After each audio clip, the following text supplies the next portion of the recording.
আজকের রেসিপি পোস্ত সর্ষে দিয়ে পটল।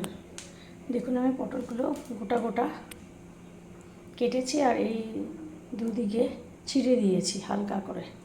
এবার নুন হলুদ মাখিয়ে গরম তেলে ভাজবো।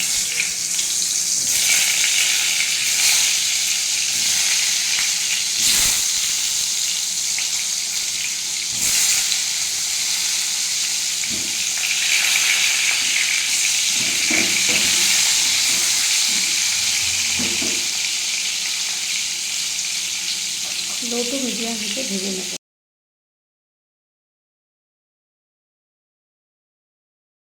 দেখুন আমার পটলগুলো ভাজা হয়ে গেছে। এবার ওই তেলেই আমি দেব পাঁচফোড়ন,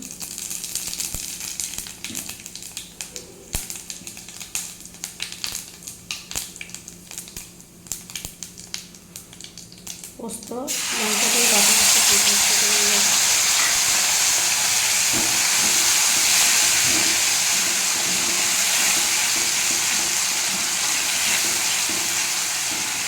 আমি লঙ্কা দিয়ে দুটো লঙ্কা দিয়ে পোস্তটা বেটে রেখেছিলাম। এবার পোস্ত এখন দেবো হলুদ, অল্প জিরা গুঁড়ো দিয়ে আবার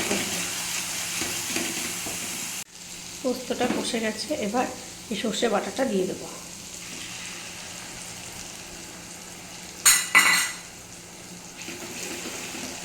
মিশিয়ে নেব। এবার ভালো করে কষবো। এবার ভাজা পটলগুলো দিয়ে দেবো। পটলগুলো আমি ভালো করে ভেজেছি লাল লাল করে, সেই জন্য আর জল দেবো না, মিশিয়ে নেব। দেখুন আমার পটল পোস্ত একদম রেডি। আমার চ্যানেলটা ভালো লাগলে প্লিজ লাইক আর সাবস্ক্রাইব করবেন। ধন্যবাদ। এবার আমি পরিবেশন করব। আমার পটল পোস্ত সর্ষে দিয়ে একদম রেডি। এবার আমি পরিবেশন করব গরম গরম ভাতের সাথে। ধন্যবাদ।